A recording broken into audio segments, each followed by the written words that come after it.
Okay, so we're going to do numbers 18 and 24. The first one we have here is the tangent.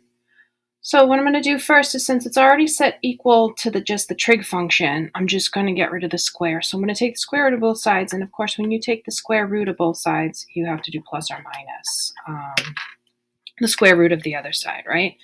So again, I'm really going to be thinking about it like this. I'm going to say let u equal 3x. Okay, so this one said to solve the equation. So they're looking for all the solutions. So that's important to know at the beginning. So let's keep that in mind. So there's a couple things I'm actually going to do before I even solve it. Let's just make sure that we're sure. Okay, so we know that the period for tangent is usually pi, but the period for this one, I'm going to write all this stuff down so I don't forget. The period for this one is actually going to be pi over 3 because it's a horizontal compression by a factor of 3. So we know that it's going to squeeze the period by, a third. So this is my period, okay? So that's going to help me to make the little expression that describes all the solutions, right? And this thing's going to let me solve this expression because I don't know how to do it when there's a 3x in there, but I can solve this one because what I need to do is be thinking about my triangles, right? I know I need the one that's a root 3 and a 1, so this is going to be pi over 3 and a 2. So I know that I want the opposite one to be the root 3 and the adjacent one to be the 1, so it means it's the pi over 3, right? So my reference angle is going to be pi over 3 that I'm talking about. Now what I'm going to do is make sure that I draw it in the quadrants that they're asking me to draw it in. So what quadrants are they asking you to draw it in? Well, if it's plus or minus 3, it means all the places where tangent is positive, which is here and here. And the minus one is going to be all the places where it's negative, which is here and here. So basically we're looking for 4 solutions in all of those quadrants, right? So I'm just looking for the angles whose reference angle is pi over 3 in each of these. And that's pretty easy, right? You probably didn't even need to draw it out. So pi over 3, so we know it's pi over 3, 2 pi over 3, 4 pi over 3, and 5 pi over 3. These are the 4 angles. But that's what u is equal to, right? So u is equal to those things.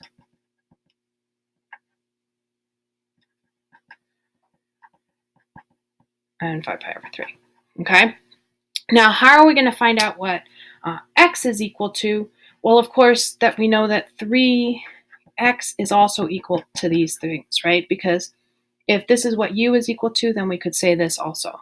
So we know that x is going to be equal to pi over 9.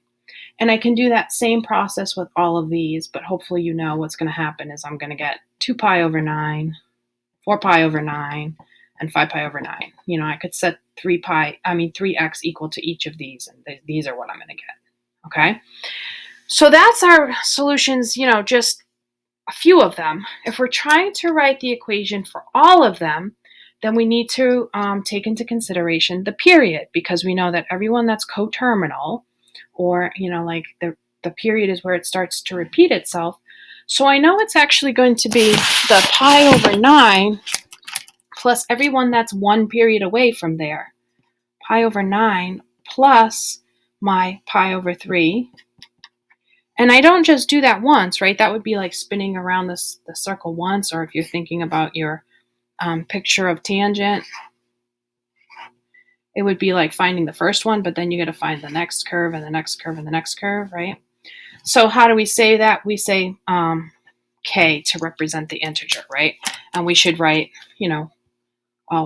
where k is an integer. So that will give me this one, and then any one that's one period away from that. So just think about it for a second. If I made this 9, it'd be pi over 9 plus 3 pi over 9. So that actually gives me my 4 pi over 9. So do you see how this one's already taken care of? So I don't need to write an equation for him, because that will find that one.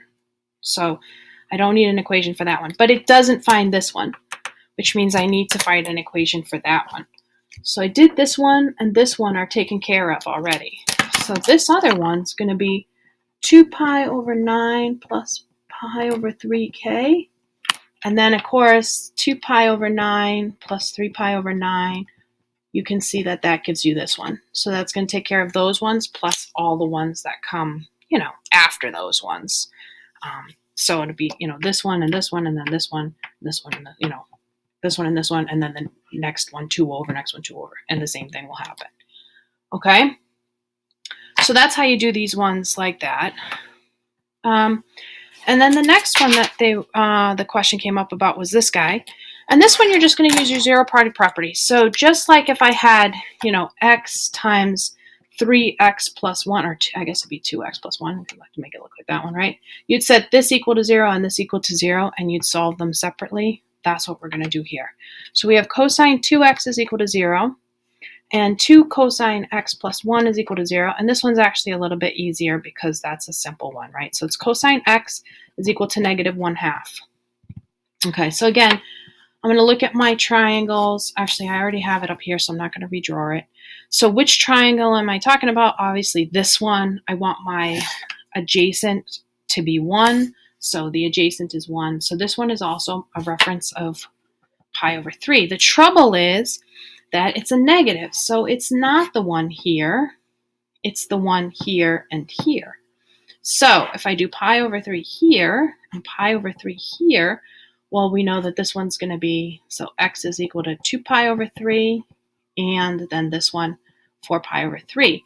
And again, that's only 2 of them. That would be the ones between 0 and 2 pi, but we want all of them, so it would be 2 pi over 3 plus, well, what's the period of this little piece? Obviously, the period of that one is 2 pi, right? Because that's a period for cosine. And since there's no transformation in here, there's no period change, then we just put 2 pi k there, and we're done with this one. Now, this one does have a period change, right? What's the period of this one going to be? The period is just going to be pi, right? So I'm going to let u equal 2x. So cosine x is equal to 0. So that means that, well, where's cosine 0? We have to do our, again, you could look at the picture, or you could, actually graph it and look at where it hits 0. Or you could do these ones. Just look at your quadrantal things here, and we want cosine to be the x value. So that's this one and this one. So that means, sorry, that should have been a u. That means u is equal to pi over 2 or 3 pi over 2. Again, that's what u is equal to, but now I have to divide those all by 2 to get x. So remember, 2x is equal to these. So what does that mean? I'm going to divide them all by 2. So u is actually equal to pi over 4 and 3 pi over 4. Now, once again, that's only the first 2 in our picture. Cosine's going to have lots and lots of curves. And so I'm expecting to find twice as many answers. So there should actually be like 2 more if we were going to do between 0 and 2 pi. But since we're doing all of them, really all we have to do is add that pi k. And why am I adding pi k instead of 2 pi k? Because the period for this guy is pi k because of the transformation, right? Because of the period, because of the horizontal compress. So this one has 4 little expressions that describe all of the zeros. Or not zeros, all of the solutions.